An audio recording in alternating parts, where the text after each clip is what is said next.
Hello, everybody, and welcome to another episode of A View from the Hazards with Robert Shenkman and Ben Taylor Matthews. Hello. As we start every podcast with a joke, a hazard joke. Ben, have you got one for us this week? I've got a good one. Ready for it? Yeah, hit me. Why did the safety manager avoid the pile of LSD on the middle of the floor? I don't know, why did he? He felt it was a tripping hazard. Yeah, there we go. No drug testing in real tennis, but if there was, it would indeed be a hazard. Rolls off the tongue, that one. Indeed, that was good. Okay, so where are we at this week? Where are we at? What are we talking about? I've got a question for you. Okay. What do you think about all tournaments being best of five sets, and do you think any of them should be 3 sets, and kind of, if so, which ones and why, and that's what I want to talk about today, because I have my opinion on it. Yeah. I'm just interested to know what you think. Okay, fair. I didn't know how you were going to phrase that, but okay. So obviously, I think I'm going to set my stall out. Opens 5 sets. Opens have got to be 5 sets. There's 4 of those. That 4 chances to play 5-set matches. Simple as. I personally, having watched a lot of lawn tennis since the start of this year, I think all those events, like you got your Shanghai Masters, all these Indian Wells, blah blah blah, all these tour events, they're all best of 3, and I don't see why. Let's say other matches like other tournaments like the IRTPA, US Pro, even Champions Trophy. Why can't these all just be best of 3? Should I give you a bit of an insight as to the best of 5, like the history? Talk to me. Between the best of 5 stuff. I don't even know. So, you may or may not be aware, a few years ago, the ranking system changed so that basically the amount of points on offer is based on the amount of money in the tournament rather than like the number. So it used to be every member of the top 10 brought with them like a certain value. Yeah, that's right, actually. Isn't it? So if nobody turned up, then obviously we'd have a new Open champion, but there wouldn't be very many points available because the tournament would basically say the quality wasn't there. So you'd want a poor, a weak draw is what it would say. Now it's all done based on money, which I think is a great idea because it's like the money list, isn't it? Well, if you don't turn up, your ranking goes down. Simple. Yeah. You can't. It should be. You can't just rest on history. So with the system changing, I think that brings a new dynamic. So basically, in the old system, you would have a certain number. So you'd have 2 factors that would dictate how many points you had in the event. You'd have the number of top 10 players in it to determine the strength, and also if it was a best of 5 set tournament instead of best of 3. So, but what was best of 3 that was ranking back in the day? Camford Invitational? Well, basically nothing, because nothing. if you decided to make it best of 5, you'd get a bit of a points boost. Right. Therefore, you'd probably attract more of the top 10, etc., etc. Got you. So the 2 kind of went hand in hand. But now, the 5-set thing has no bearing. Yeah, no bearing on the points. Yeah. The 4 major opens, French, British, US, and Oz, will get a bonus because they are the opens. Yeah, and you want them to, be like the pinnacle of the sport. But, for example, IRTPA, US Pro, Shockey Cup, Champions Trophy, that's it. There is. I don't think there's any other ranking events. Like the Victorian Open in Australia. Governors Cup. Governors Cup, was that ranked? I don't think it had ranking points in it. But anyway, they've always been like 5 sets historically because of the ranking point boost. Yeah. Whereas now, that ranking point boost doesn't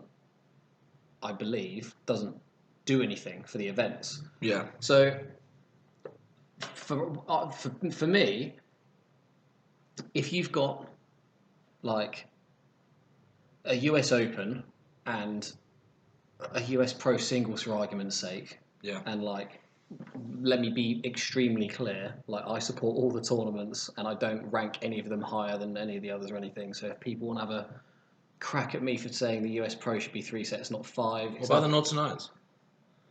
I'm joking.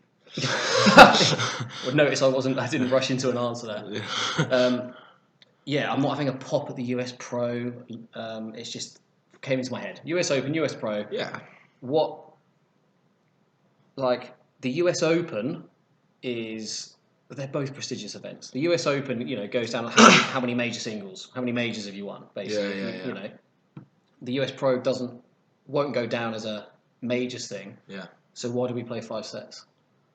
Well, yeah, there's literally no. Surely that, because it obviously carries some points, the number of sets doesn't matter. Surely that those events which aren't opens, they're not prestigious.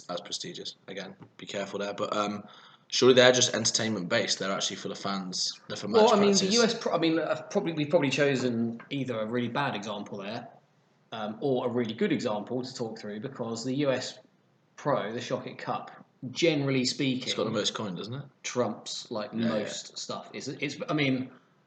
Again, I don't know the facts, but it's definitely up there as one of the biggest ranking events. So that's fine and that's great.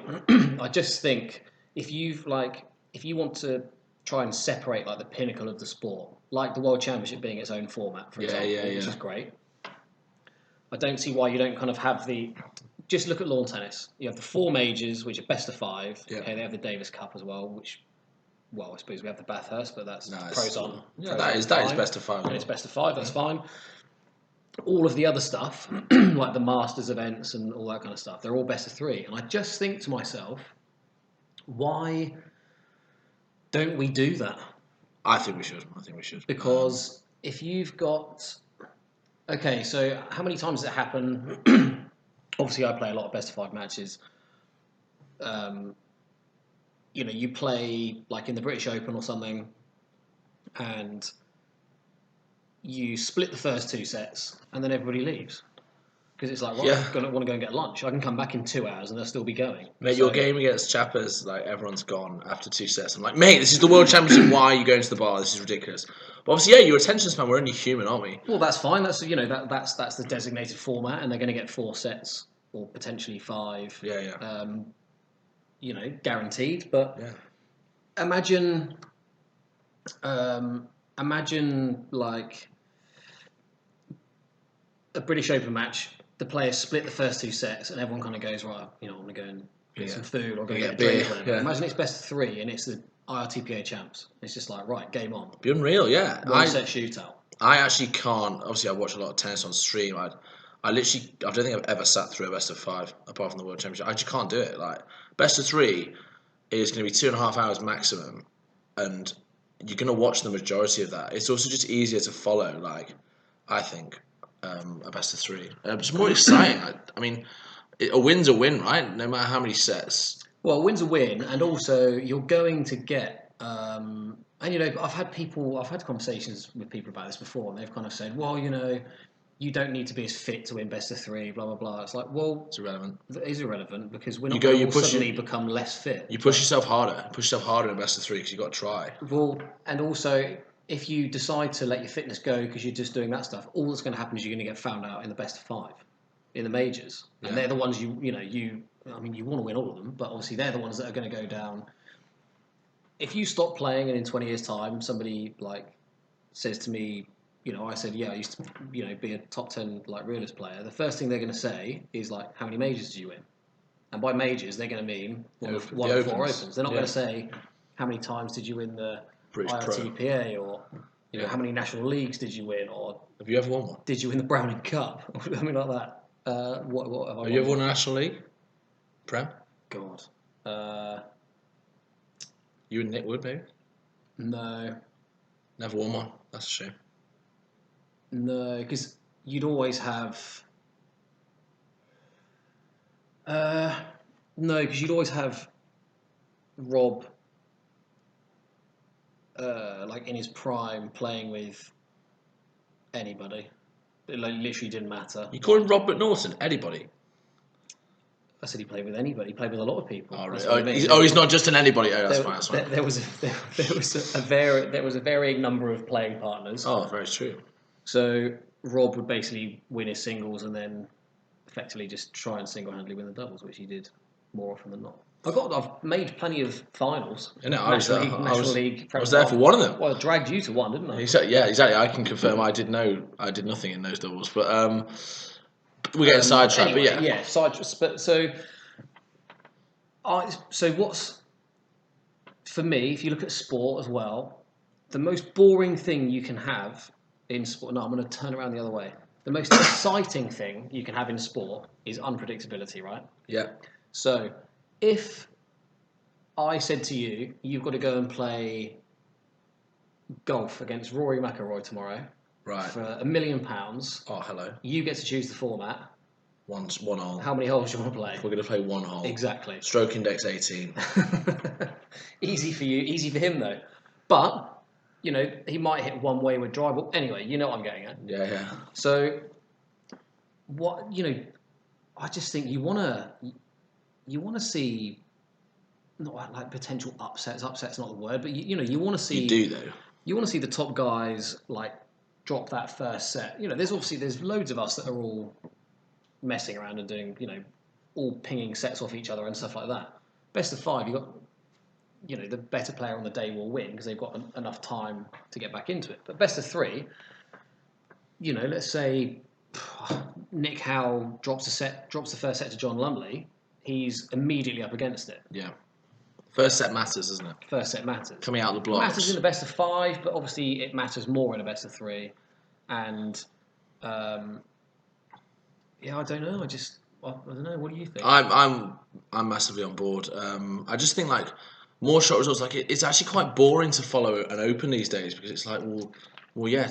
I mean, I'm not going to actually use an example, but player A off 7 handicap is not going to dent anyone. Whereas if it's not going to dent like Alumas, Nick Howe, whatever.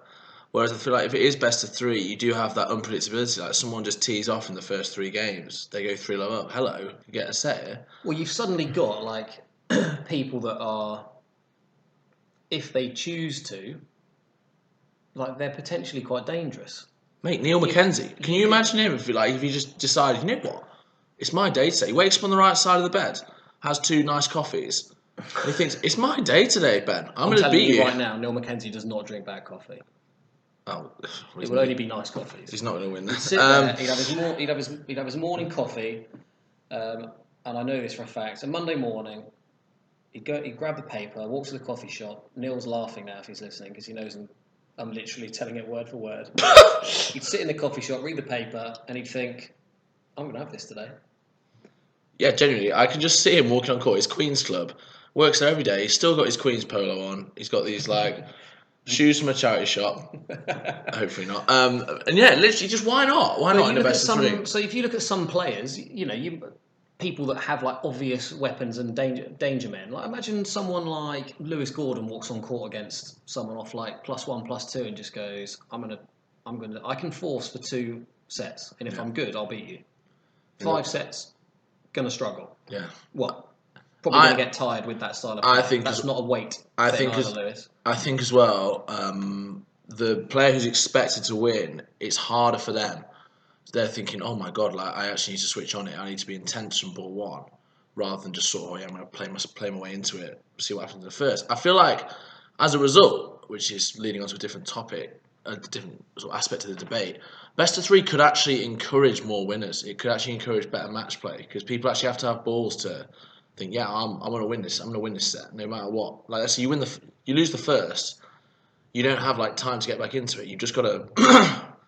You got to adapt. You've probably got to go for it a bit more. You can't, you know, you can't just walk out on court and go, right, I'm just going to work hard and really tough it out and just try and break this guy physically because 3 sets is just not enough to do it. And if it is, then that person needs to take a long, hard look in the mirror and go to the gym because if they're dead after 3 sets, they're not going to make it anyway. Yeah, I agree. So, no one's going to play like that, but yeah. As in, if you go, right, I'm going to go and break somebody in the British Open, I'm going to work them physically. Potentially, it could take 4 hours, but you know you're going to get a reward. That's fine. 3 sets, you just don't get that. It's like you say, it's going to be 2.5 hours tops. Yeah, and it would never be in the British Open as well. It would never be in the British Open. It's like the IRTPA. You got like the main draw. It makes it exciting. Like, why can't it be like the Indian Wells, like Shanghai, like Queen's Club tournament? And it's just better. I just think it's better for everyone. Yeah, I agree. Slightly shorter format and probably keeps people a bit more engaged. I mean, you don't actually save any time because you still would only be able to have like 4 quarterfinals on a day. You can't expect people to play twice, but they're a bit shorter, sharper, a bit more chance of an upset, a bit more snappy. So people and look at sport these days. Everything's getting shorter. T20s. T20, which is now even doing like that's too long now apparently. So they're doing 100-ball cricket. T10 as well. I think T10. that is the way short sport is going. Like it's the people's attention span. I don't know what that is. It's the modern day, isn't it? Well, and also again, we're not like we don't have the numbers, we don't have the volume of people playing and stuff, which we would all love to have. But when like it can take like time for matches to get going in tournaments. Do you know what I mean? Like without being rude to anybody, if you've got like 8 seeds up against 8 people, we have feelings as well. Six seeds or whatever it is. There are generally speaking a reasonably high number of slaughterings. One-sided score lines is how I'm going to put it. Bagels.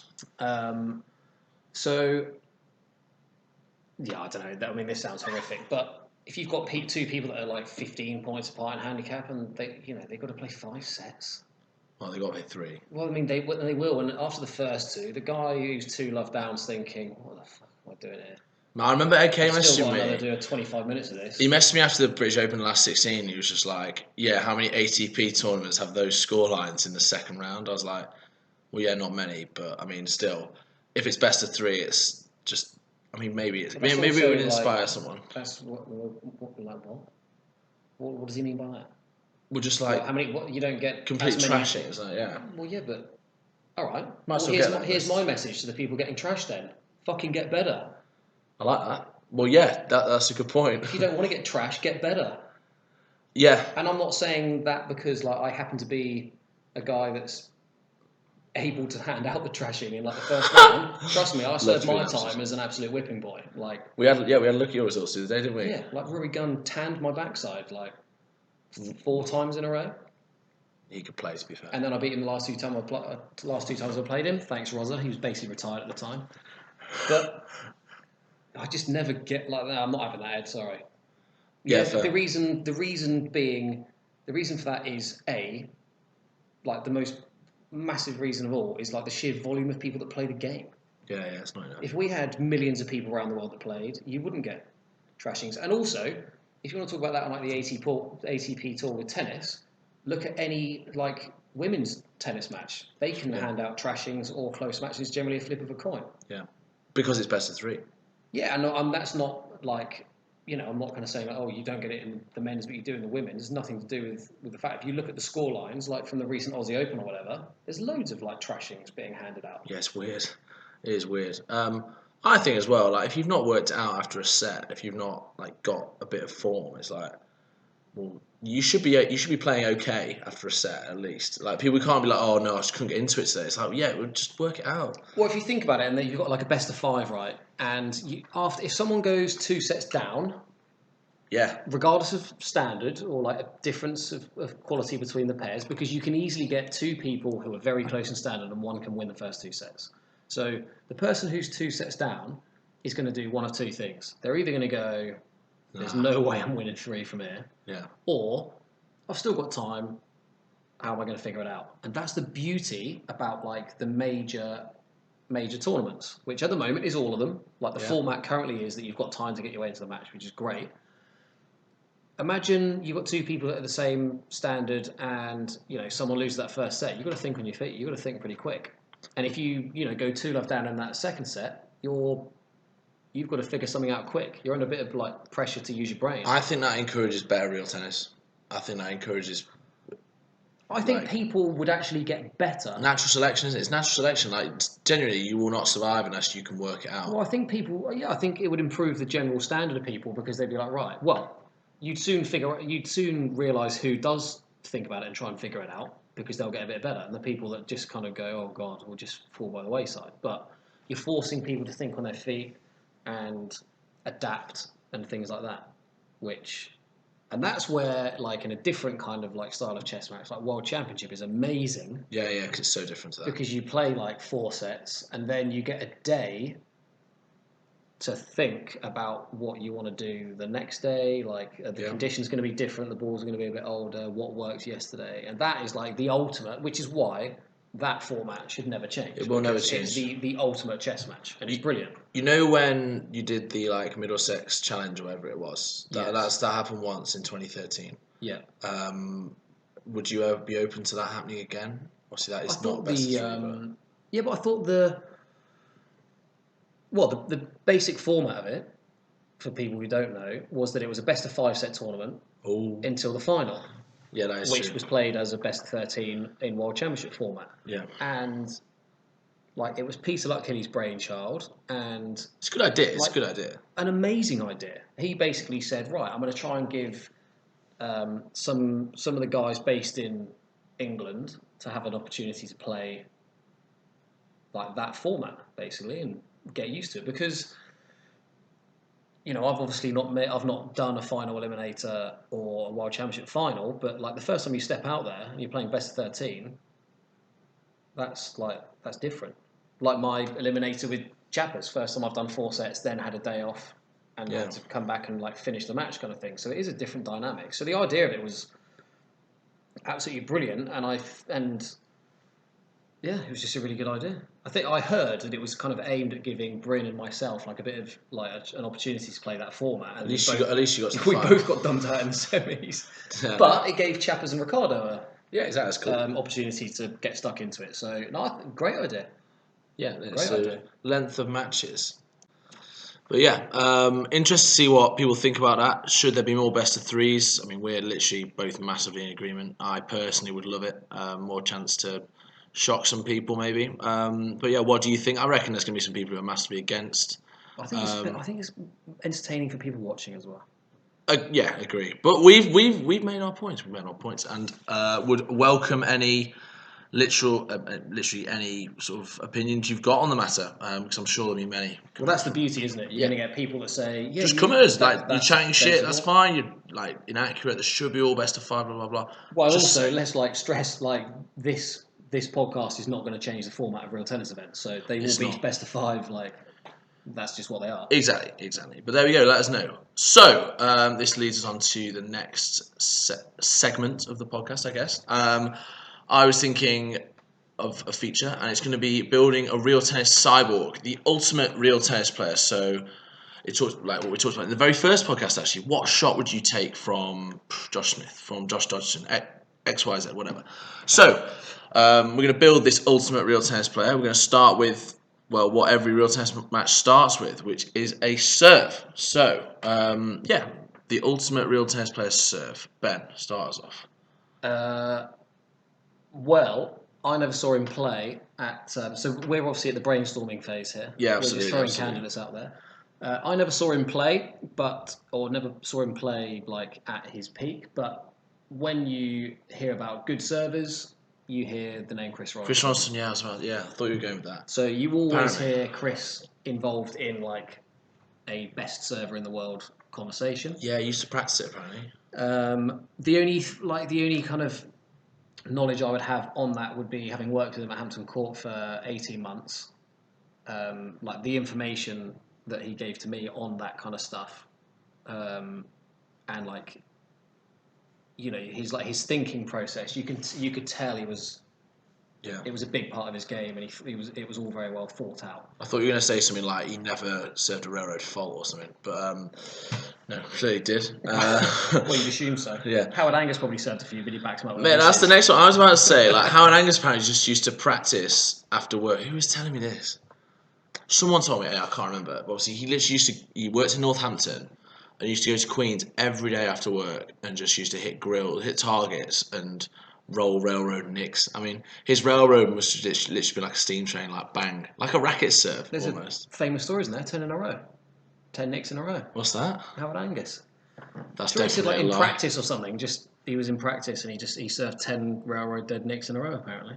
How big was the nick? Well, I don't know. I mean, he's serving at Queens. Well, if it's Queens, like that's even more impressive because it could hit the ski jump and jump into the grill. So fair play. Exactly. Well, an ace, I'm sure. I mean, it's also a bit difficult. Like, and this is where it's like trying to compare like Messi and Maradona and stuff, isn't it? It's very, very difficult because of the era thing. So, the rackets as well. Well, Yeah, I mean, let's say Howard Angus had an amazing railroad, and I'm sure he did, and they're all, and he can serve 10 nicks in a row. That's great, but in this day and age, someone's going to volley it. That is very true. So you have to take it on face value, and you have to just kind of go, right, we're not going to put a modern day player down there to return. Yeah. If we're talking about Those guys, yeah. It's else. different game.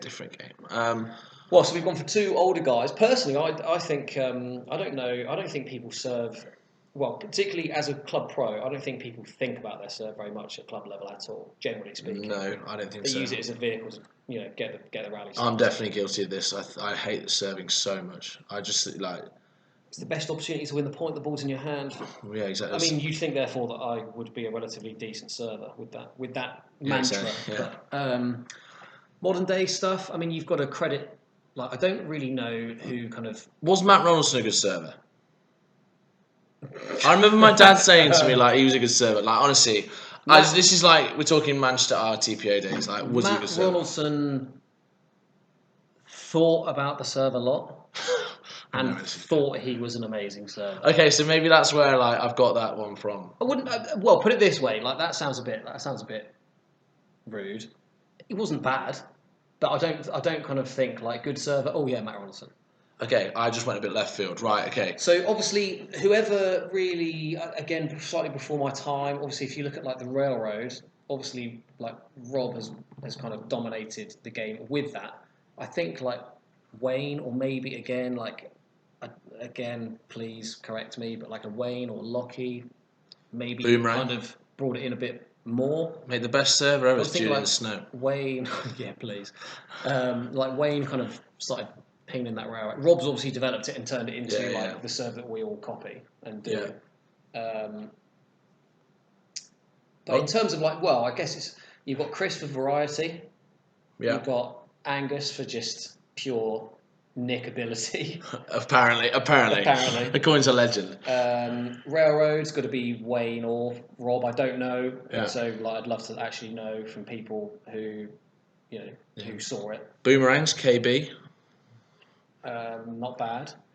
Didn't like Lockie serve loads of high ones? Was that his thing? Well, I mean, if you're talking high serves, you've obviously got to throw like Bryn at Queens. Oh yeah, Bryn at Queens. Yeah, naughty good. So he should obviously get a mention. I mean, I'm not going to put myself forward for that at all. Yeah. Phil Dunn's drag. Never saw it. Haven't seen it. You've never seen it? No. I reckon he's got the best drag in the world, but drag's not a great serve. But yeah.